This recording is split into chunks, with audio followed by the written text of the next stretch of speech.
Yeah, I'd drink alone at home. I'd find people to drink with, and I'd ask them, let's go drink a beer or two. Okay, and then they'd drink a beer or two, and then they'd leave. I'd be there by myself, and I'd still drink, and I'd drink till I passed out, or I'd drink till I got belligerent and then get into an argument with my mom or, whoever I was staying with at the time, and then I'd get kicked out, and I'd sleep on the side of the road if I had to. I'd sleep outside in a tool shed, and then I'd wake up next morning and I'd be like, man, what did I do last night? And I'd have to go back and say, I'm sorry. I didn't mean to do that. I was drunk. And then that excuse run out real quick. So it was a pattern? Yeah, it was a pattern. I was a bad drunk. Then, every person looks forward to the 21st birthday. This is what I've realized about myself. Everybody looks forward to that 21st birthday that, we can go out to the bar. We're going to go to a bar and we're going to have fun. I was drinking in bars when I was 17 and 18 years old. I was getting into bars because people would see me, drunk, and they'd say, well, he's a drunk. There's no problem with it. We don't need to ID him. So I could walk into a bar and I could sit there and order a beer and sit there and drink.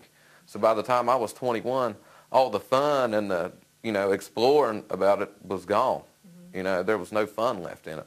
All I wanted to do was just drink till I made myself feel better, and then I'd pass out and then wake up and do it again.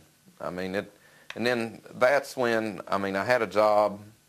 I quit a couple jobs because either I was too drunk to go in from the night before, or I just didn't, or it interfered. Somebody was partying that day, and I'd call in and I'd say, well, I don't want to come to work. And they'd say, why not? And I'd have to tell them, oh, well, it's my friend's birthday. And they say, well, that's not an excuse.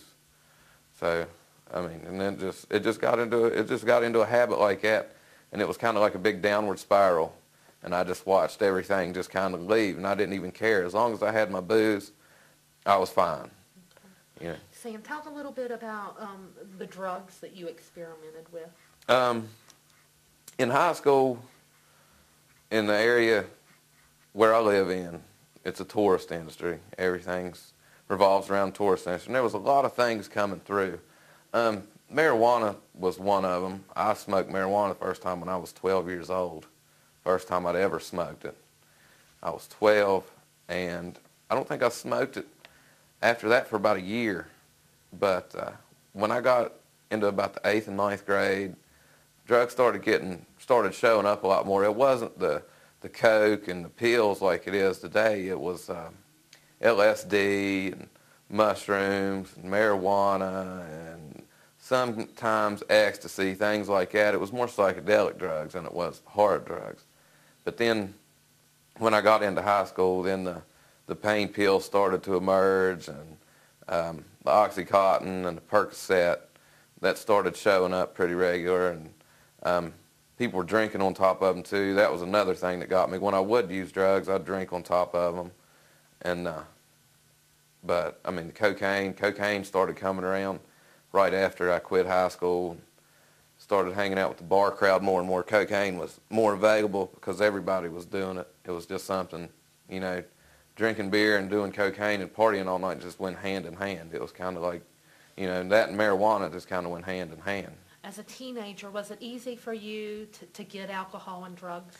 Yeah, it was pretty easy for me to get alcohol with me having older friends, because all I had to do was get the money together and say, hey, anybody here buy me a case? And they'd be like, yeah. And then we'd go pick them up, take them to the store, get my beer, and then drop them back off. And everybody has their older cousins or uncles who do it, so it was pretty easy. Marijuana was everywhere. Everybody was smoking dope. Everybody. We'd go to school, and we would sometimes go to school just to meet up with people to smoke marijuana with. That was a given. Sam, has it been hard for you to quit drinking? Yeah, it has.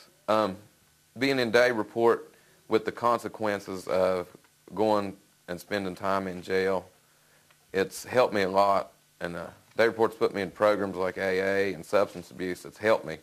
And it's made me realize, that I have responsibilities. I have 2 kids, I've started thinking about my family more and what I want to do with my future.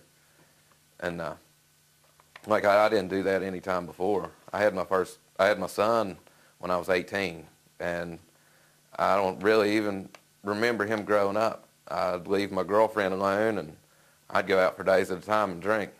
But now, I'm starting to think about things like that more often. I'm starting to think about how it's going to affect my family if I don't stop, how it's going to affect the people around me, my friends and stuff, how it's going to affect me, because, I don't want to be 30 years old and have to pee in a bag for the rest of my life, where my kidneys are shut down or have heart problems, But it's been hard to give it up, especially when people that I know, that I hang out with, still drink, and to be around them, and it's always there to say, hey, you can just drink one, but I know if I drink one, I'm going to drink 10. If I drink 10, I'm going to stay drunk all week.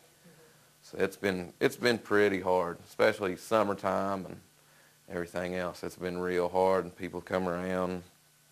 There's always fun things to do, but then there's me who has to stay sober, and I have to think about other things to do than going out and raising hell, basically.